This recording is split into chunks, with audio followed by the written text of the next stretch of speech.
السلام علیکم ورحمۃ اللہ وبرکاتہ۔ دوستو، آج ہم حضرت یونس علیہ السلام اور مچھلی کا واقعہ جاننے والے ہیں۔ حضرت یونس علیہ السلام اللہ کے نبی ہیں۔ آپ کے نام پر قرآن پاک میں پوری ایک سورہ ہے جس کا نام ہے سورہ یونس۔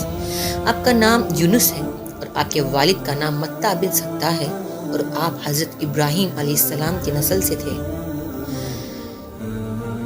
حضرت یونس علیہ السلام کو اللہ تعالیٰ نے شہر نینوا کے لوگوں کی ہدایت کے لیے رسول بنا کر بھیجا۔ نینوا یہ ایک بہت بڑا شہر تھا۔ یہاں کے لوگ اللہ کی نافرمانی اور کفر و شرک کیا کرتے تھے۔ حضرت یونس علیہ السلام نے ان لوگوں کو ایمان لانے اور بت پرستی چھوڑنے کا حکم دیا، مگر ان لوگوں نے مکر و فریب سے اللہ کے رسول کو جھٹلا دیا اور ایمان لانے سے صاف انکار کر دیا۔ حضرت یونس علیہ السلام نے ان لوگوں کو خبر دی کہ تم لوگوں پر ان قریب اللہ کا عذاب نازل ہونے والا ہے۔ یہ سن کر شہر کے لوگوں نے آپس میں مشورہ کیا کہ یونس علیہ السلام نے کبھی جھوٹ نہیں بولا، اس لیے یہ دیکھو کہ اگر وہ رات کو شہر میں ہیں تو سمجھ لینا کہ کوئی عذاب نہیں آنے والا ہے، اور اگر انہوں نے اس شہر میں رات نہیں گزاری تو یقین کر لینا کہ اللہ کا عذاب ضرور آنے والا ہے۔ رات کو لوگوں نے دیکھا کہ حضرت یونس علیہ السلام شہر سے باہر تشریف لے گئے، اور جیسے ہی صبح ہوئی عذاب کے اثرات نظر آنے لگے۔ چاروں طرف سے کالے بادل آنے لگے اور ہر طرف سے دھواں اٹھ کر شہر پر چھا گیا۔ یہ منظر دیکھ کر شہر کے لوگوں کو یقین ہو گیا کہ عذاب آنے والا ہے۔ لوگوں نے حضرت یونس علیہ السلام کی تلاش شروع کر دی کہ اب یونس علیہ السلام پر ایمان لائیں گے، مگر حضرت یونس علیہ السلام ان لوگوں کو دور دور تک نہیں نظر آئے۔ اب شہر والوں کو اور زیادہ خطرہ اور ڈر ہو گیا، چنانچہ شہر کے تمام لوگ خدا کے خوف سے ڈر کر کانپ اٹھے، اور سب کے سب اپنی عورتوں، بچوں اور جانوروں کو اپنے ساتھ لے کر اور پھٹے پرانے کپڑے پہن کر روتے ہوئے جنگل کی طرف نکل آئے، اور رو رو کر سچے دل سے یونس علیہ السلام پر ایمان لانے کا اقرار اور اعلان کرنے لگے۔ شوہر بیوی سے، ماں بچوں سے الگ ہو کر سب کے سب توبہ استغفار کرنے لگے اور دربار الہی میں گر گرا کر رونے لگے اور توبہ کرنا شروع کر دی۔ جو ظلم آپس میں کیے تھے ایک دوسرے کو معاف کر دیے، اور جتنی حق تلفی کی تھی سب کے سب آپس میں معاف کر دی، اور سچی توبہ کر کے اللہ سے یہ عہد کر لیا کہ یونس علیہ السلام جو خدا کا پیغام لایا ہے ہم ان پر سچے دل سے ایمان لاتے ہیں۔ اللہ تعالیٰ کو شہر والوں کی بے قراری اور اس طرح سے توبہ کرنے پر رحم آ گیا اور عذاب اٹھا لیا گیا۔ عذاب کے جتنے بھی آثار ظاہر ہوئے تھے وہ سب ہٹا دیے گئے، اور تمام لوگ پھر سے شہر میں آ کر امن اور چین کے ساتھ رہنے لگے۔ ان سب واقعہ کا ذکر کرتے ہوئے اللہ تعالیٰ نے قرآن مجید میں ارشاد فرمایا ہے، جس کا مطلب یہ ہے کہ جب کسی قوم پر عذاب آتا ہے تو عذاب آ جانے کے بعد ایمان لانے سے کوئی فائدہ نہیں۔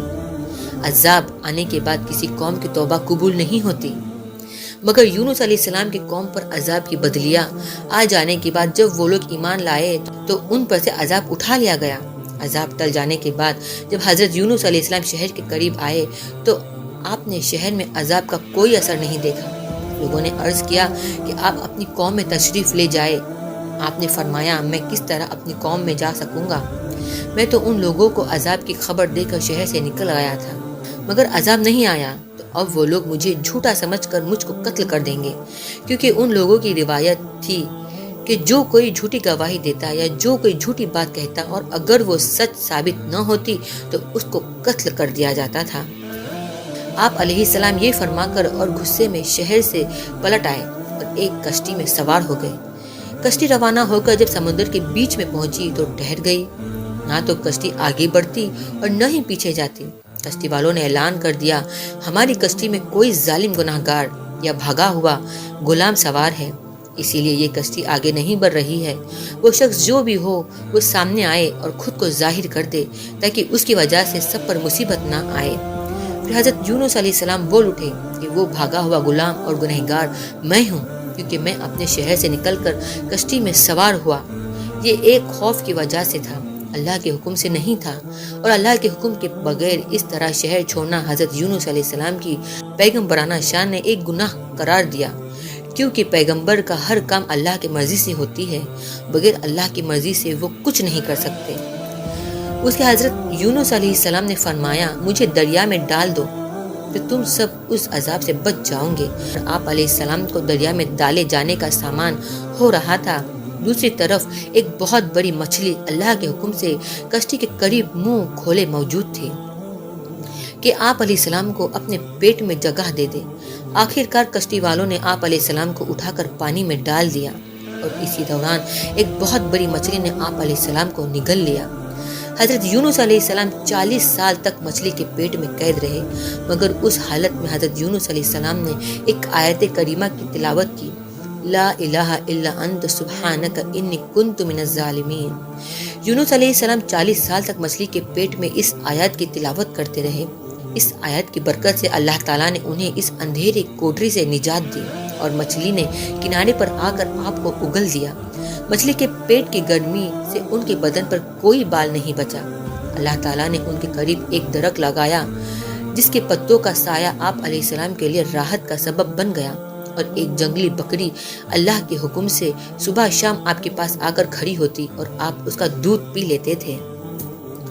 رسول اللہ صلی اللہ علیہ وسلم نے فرمایا، جب اللہ تعالیٰ نے یونس علیہ السلام کو مچھلی کے پیٹ میں ڈالا تو مچھلی کو اللہ نے حکم دیا کہ ان کو اپنے پیٹ میں رکھنا، مگر ان کے گوشت پر تیرا حق نہیں ہے کیونکہ یہ تیری خوراک نہیں ہے۔ جب مچھلی حضرت یونس علیہ السلام کو لے کر سمندر کی انتہائی نچلی سطح میں پہنچی تو حضرت یونس علیہ السلام نے کچھ آہٹیں سنی۔ اللہ تعالیٰ نے ان پر وحی نازل کی، یہ سمندری جانوروں کی تسبیح ہے۔ اس موقع پر حضرت یونس علیہ السلام نے بھی تسبیح کی۔ جب فرشتوں نے حضرت یونس علیہ السلام کی تسبیح سنی تو اللہ کی بارگاہ میں عرض کرنے لگے کہ اے ہمارے پروردگار، ہم یہ کمزور سی آواز کسی اجنبی سے سن رہے ہیں۔ اللہ نے فرمایا، یہ میرا بندہ یونس ہے۔ فرشتوں نے عرض کیا، وہ تو نیک بندے ہیں اور ان کی طرف سے ہر رات آپ کے پاس نیک اعمال پہنچتے ہیں۔ اللہ نے فرمایا، ہاں یہ میری بہت اچھی تسبیح کرتے ہیں۔ پھر فرشتوں نے اللہ کی بارگاہ میں حضرت یونس علیہ السلام کی سفارش کی۔ اللہ نے مچھلی کو حکم دیا اور ان سے حضرت یونس علیہ السلام کو سمندر کے کنارے پر ڈال دیا۔ جب حضرت یونس علیہ السلام کی صحت بہتر ہوئی تب حضرت یونس علیہ السلام اپنی قوم میں تشریف لائے اور سب لوگ انتہائی محبت اور احترام کے ساتھ پیش آ کر آپ پر ایمان لے آئے۔